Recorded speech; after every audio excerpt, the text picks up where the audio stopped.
Welcome to our coverage of the 66th running of the Rally Monte Carlo, the world's most famous rally event, and the glittering centre of the town of Monte Carlo, of course, the venue and the start of this rally. Gone are the concentration runs from towns all over Europe, and first away, last year's winner, the double reigning world champion Tommi Mäkinen of Finland in the Mitsubishi. And Mitsubishi still staying with the Group A cars that they've run over the last few years, the last of the manufacturers to go the kit car route.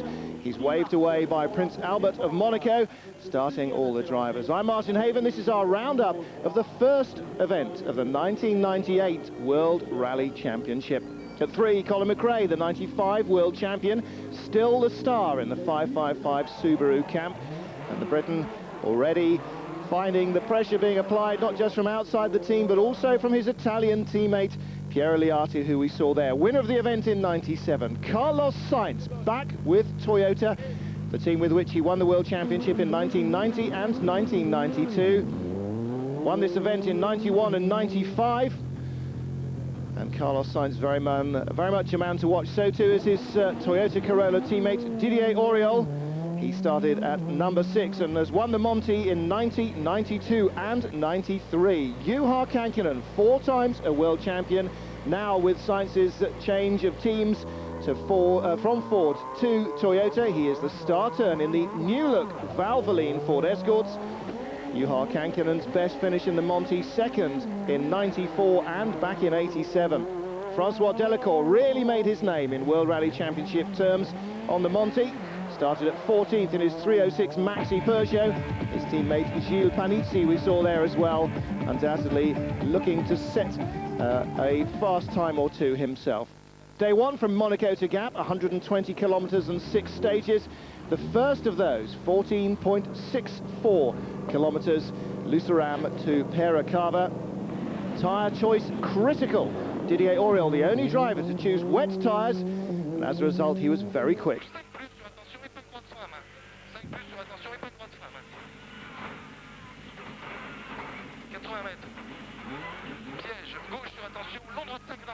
Auriol and the brand new Toyota Corolla WRC on its first venture as a full works outfit Toyota since 1995, taking the lead on the first stage. Didier Auriol saying he hit something on stage 2, the steering was damaged, but finally he got it unlocked and things were going a little bit better. He said, I had to wait though, we lost a lot of time, we didn't have the right tyres either, and I was very slow. Well, he went off on a downhill incline and hit a wall, damaging the steering, and that paid to his efforts for that stage at least. The surprise winner of the stage, especially a surprise because he was in a front-wheel drive 2-litre car on snow, was Gilles Panizzi, former French rally champion. On the snow, very difficult indeed to place the car properly on the road. He said the rear brakes really didn't seem to be working at all. I rattled it off a barrier and that put me off a bit. He said, but you made a fantastic time, you're the fastest. No, he said, I can't believe it, I've got no experience on this kind of conditions. I don't believe you, it's impossible. But he was the fastest driver on the stage, despite all his four-wheel drive opposition. So determined attacking from the 2 French drivers in the Peugeot camp in their 306 Maxis. They sound superb and they're clearly going very well. Riding on board with Piero Liati, Fabrizio Pons on the notes. 3rd on the stage in the 555 Subaru, and the Italian taking the overall lead of the event after 3 stages.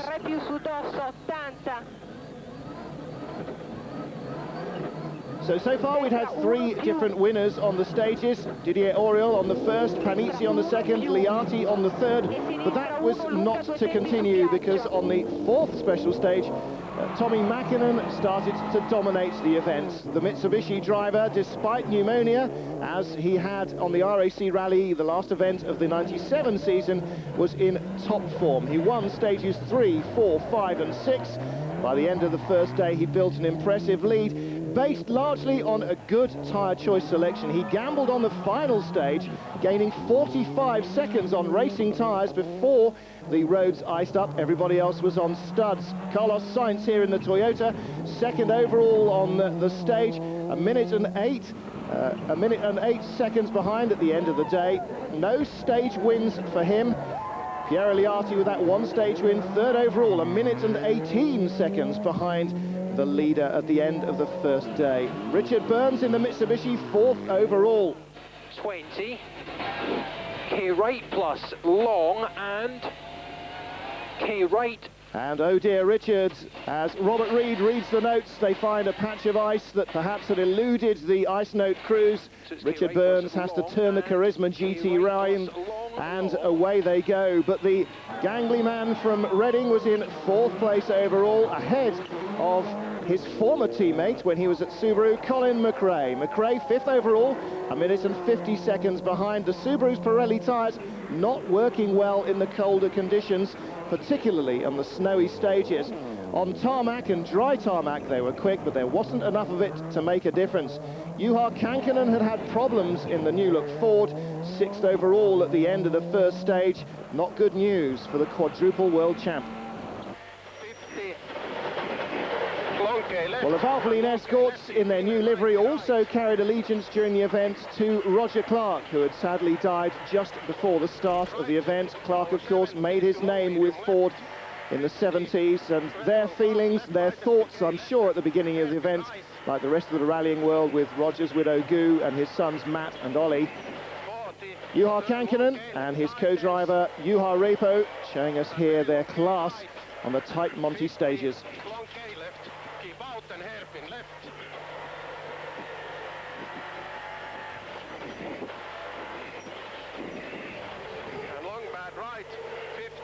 Both of them, of course, finish, but uniquely, co-driver and driver functioned better with pace notes in English. Figure that one if you can. All French inside François Delacour's cockpit, though. The Peugeot 306 10th overall and the F2 leader ahead of Manfred Stoll. So at the end of day one and 6 special stages, Tommi Mäkinen the leader from Carlos Sainz in the Toyota. That pairing reunited for 98. Pierre Eliarty ahead of Richard Burns and Colin McRae. Subaru and Mitsubishi battling Toyota for overall victory. Mitsubishi controlling Group N.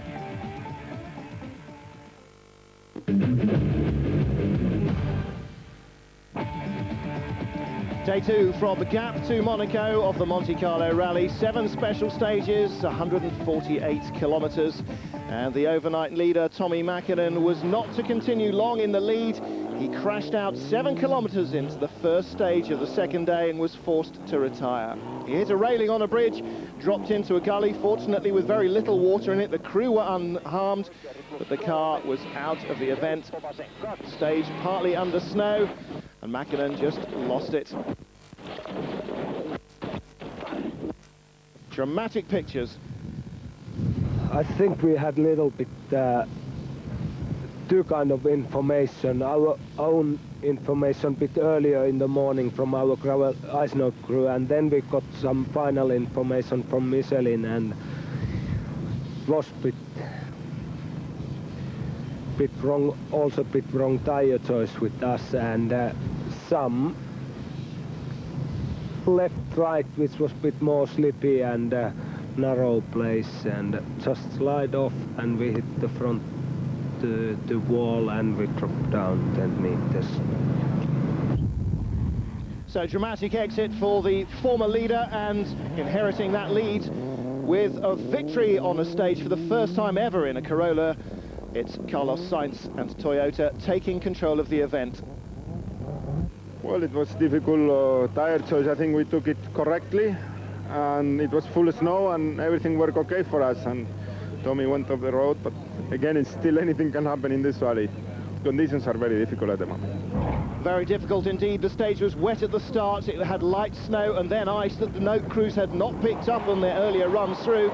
Like Sainz, Juha Kankkunen chose studs and it paid off. He moved up to second overall. Bruno Thierry took races, and like everybody else who took the slicks, he slid on terms of times. While Kankkunen was just 12 seconds behind the Toyota, Thierry dropped 33 seconds in that one stage. Toyota's Didier Aurel was also unstudied in his tyre choice. Fourth in the stage, 37 seconds behind his teammate Sainz, and that won't have pleased him. He had been reseeded after his day one accident and was running 14th on the road. Richard Burns in the Mitsubishi, 5th on the stage, but 3rd overall, and now Mitsubishi's main hope after his teammate Mäkinen retired. The Charisma GT with Burns and Reed on board going well, so too the 306 Maxi with Gilles Panizzi, 6th on the stage, and the fastest of the Formula 2 kit cars after Delacour spun and damaged his front suspension. Piero Liatti only 9th, although he was 4th overall after the stage. Pirelli's tyres just did not work as well as Michelin's in the cold conditions. Stage 8 and the first stage win for Juha Kankkunen. Again, tricky conditions, dry at the start and snow and ice. These back-to-back stages on the Monte means that drivers really are faced with a serious tyre problem. Carlos Sainz, 2nd in the stage, still leading the event on the Corolla. No intercom on this stage. Despite that, he only dropped a few seconds to Juha Kankkunen, although the French roadside furniture may never be the same again.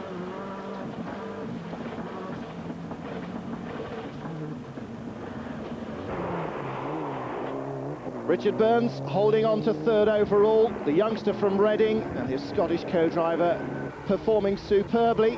And it must be remembered that although they're familiar with the car, they certainly didn't know the Monte at all. Their teammates Uwe Nuttel and Tina Turner, former world champion ladies co-driver, knew the event, but they were busy learning about the Charisma. Bruno Thierry was familiar with both his Ford and the Monte and plodded on in 5th place. Riding with Bruno Thierry and co-driver Stefan Prevost in their Ford. 5th fastest time on this stage and 4th overall. Thierry a very good number 2 to Kankkunen in the Ford team.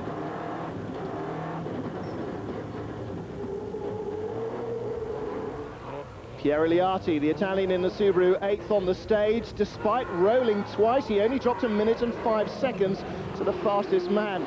All the top drivers encountered problems and most of them ran out of road. Only Bruno Thierry and Gilles Panizzi keeping it on the intended route.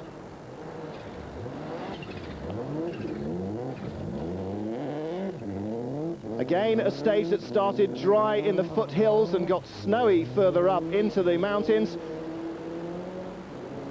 And once more, dramatic pictures on board, courtesy of Piero Liatti and co-driver Fabrizio Pons. The rear-looking camera this time gives us an idea of what it's like to invert a rally car. Over it goes. Fabrizio Pons, co-driver Michelle Mouton, early in her career, and then the great Ari Vatanen, so she'll be used to being rolled quite heavily in rally cars. Destra. Sinistra, destra, uno meno. Ice calm voice. No point in upsetting your driver, but Piero Liatti put it all behind him, courtesy of Fabrizio's calm perhaps. Winning the next 2 stages, stage 9 and 10 were both ice-free, temperatures above freezing and the Pirellis starting to work well. Colin McRae reinforcing that, taking his first stage victory on the 11th stage, the next one up again in bright sunshine and on dry stages. But before the final 2 stages of the day at night, Carlos Sainz, the overall leader. 100, very long fast left, tightens, and long medium. Juha Kankkunen still 2nd and unable to close the gap on the Spaniard despite an attacking performance in Ford's Escort. Easy left 100, long fast right opens. 50, flat right, flat left maybe 100. Flat left, maybe ruts, 100, long medium left. And easy right, absolute left. This morning was very good on the snow condition, but seems to be that on the tarmac we are a little bit suffering against the Subarus. They are going very fast on the dry tarmac. And so too was the Mitsubishi Charisma GT. Richard Burns, the number 2 starter, holding 3rd place overall and starting to learn more about this rally, relying of course very heavily on the experienced Mitsubishi Rally Art team, Andrew Cowan and Phil Short, particularly for those all-important tyre choices. Yeah, it is. I'm a little bit surprised because it's my first time to do Monte Carlo rally, and it's there's a lot of very tricky conditions. I've just been driving really to try and stay on the road and to finish, to get experience, but it seems that philosophy on this rally works quite well. Certainly does. To finish first, of course, first you have to finish. And the night stages across the fabulous Col de Torini were won by Didier Auriol and Bruno Thierry, the French drivers, the Belgian drivers, delighting the local crowd. But it was not to change the overall standings. Carlos Sainz led at the end of day 2. Toyota in control.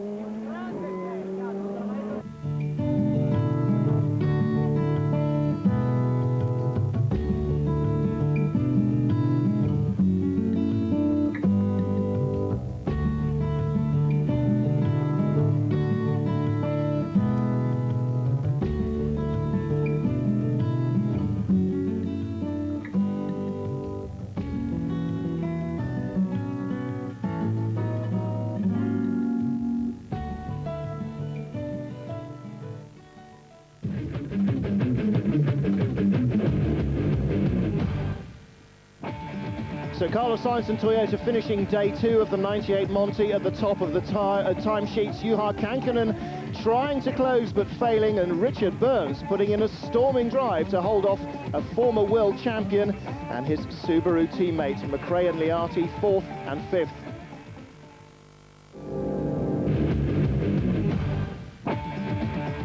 The final loop of the 1998 Monte Carlo Rally, a 92-kilometre run from Monaco and back home again, 5 special stages, and the rally firmly in the grip of Carlos Sainz. It started before daylight, an early morning start, and on stage 14, 9.65 kilometres of dry but patchy ice, Bruno Thierry took the stage.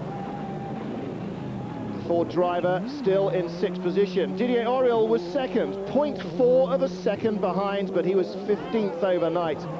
Carlos Sainz third in the stage, 1.3 seconds behind Bruno Thierry, retaining easily his overall lead. And the pressure now on Sainz to keep it on the road and to win his debut event back at Toyota in the Corolla. Gilles Panizzi storming through the dry stages, delighting the French crowds. 3.2 seconds behind, his damaged wrist from the day before, having had physio, now working better. Pierre Liati, the Subaru's racers, working well in the dry conditions, 5th in the stage, still less than 4 seconds behind the leader. The 15th stage then, 16.7 kilometres, and Didier Auriol proving that he's driving on the limit, still winning the stage. Well, he may have been 15th overall and in with no chance of victory, but Didier Auriol determined to really test this Corolla as much as he could and prove that he was every bit a match for the rest of the field. Francois Delacour, second in the stage. Again, don't forget this car, 2-wheel drive, only 2 litres, as opposed to 3-litre, 300 horsepower, 4-wheel drive turbo cars that he was up against. 3.5 seconds was all he dropped on the stage. Just to remind everybody, he was still there and capable of running quick, even though he was in 10th. His teammate Gilles Panizzi in the identical car there, driving like a madman in 9th overall. Bruno Thierry, 4th in the stage, just behind Panizzi, a second or so separating him from the flying Peugeot ahead. Pierre Liati, 5th in the stage, and that was enough to take 3rd overall from Reading's Richard Burns in the Mitsubishi. Onto stage 16, 11.9 kilometres, and Pierre Liati blitzing through, the fastest man, taking himself into 3rd overall on the previous stage and holding it there ahead of Richard Burns. Another Subaru stage, clearly, i.e. it was dry, because Colin McRae was second quickest, 0.5 of a second behind after 12 kilometres of stage, and he too passed Richard Burns up into 4th place. Carlos Sainz only 7th, 8.6 seconds behind, and in rallying terms, that is definitely taking it easy, dropping 8 seconds in 12 kilometres. Juha Kankkunen, 9th on the stage, 10 seconds behind. He wasn't taking it easy, he was charging, but he had an engine bay fire after a turbo started leaking. 17th special stage, nearly 21 kilometres, and Didier Auriol again blitzing through in the Corolla. Richard Burns battling hard against the 2 Subarus, right on the heels of Auriol. And the number 2 machine coming through the stage just 1.2 seconds behind the Corolla. The much less wieldy looking Mitsubishi Charisma Don't forget, it's the last of the Group A cars. The Evolution 5 version will be ready for Portugal. Colin McRae, third on the stage, and passing Pierre Eliatti to take third overall. Pierre Eliatti, fourth on the stage, dropped 3.6 seconds to McRae, and there was just fractions in it between the two teammates. Juha Kankkunen can manage no better than 10th on the stage, and his chances of catching Carlos Sainz were really starting to slip away. Carlos Sainz only 13th, dropped some 10 seconds to Kankkunen, but it wouldn't be enough. He was 6th on the final stage, the 18th stage of the 1998 Monte Carlo rally, but that didn't matter either because Juha Kankkunen just couldn't catch him. It was a great return to form for Toyota and Carlos Sainz, twice a World Championship pairing, and they've kicked off the 98 season, Toyota's first full season since 95, with victory in the 66th Monte Carlo rally. For sure, it has been a difficult rally from the tire choice, from the conditions, especially the first 2 days, or the first day and a half. And, well, the car has been working okay. I think we did less mistakes than the rest on the tire choice, and here we are. Next rally is Sweden. It is different, but I hope we can be fighting again for the victory and try to be reaching the podium at least. Carlos Sainz and Luis Moya, the most successful combination in history. 21 World Championship victories together, tying Juha Kankkunen's World Championship record.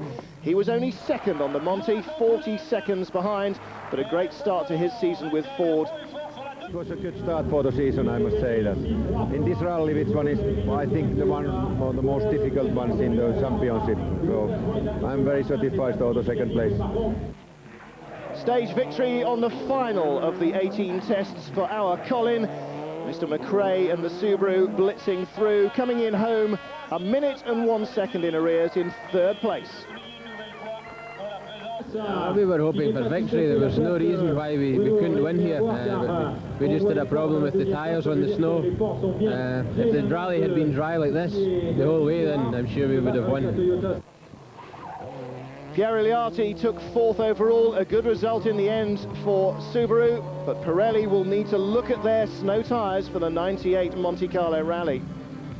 Richard Burns, what a storming drive. This youngster who started as a Peugeot privateer worked his way up through the British National Championship with Subaru and is now a World Championship star, ahead of Bruno Thierry, the second Ford coming home in 6th. Malcolm Wilson's men will be pleased. Mitsubishi happy too with the performance of Uwe Nittel and Tina Turner. 7th overall, a great result in the third string car. The 2-litre two-wheel drive class was always going to go to a Peugeot 306 Maxi, and the loony at the helm was Gilles Panizzi, 9th overall in the number 16 car. He had less problems than Francois Delacour and took honours for the French manufacturer. Manfred Stoll of Austria, Rudi Stoll's talented young son, won Group N for Mitsubishi, 15th overall in his Mitsubishi Lancer. Indeed, Mitsubishi 1st, 2nd, 3rd and 4th in that class.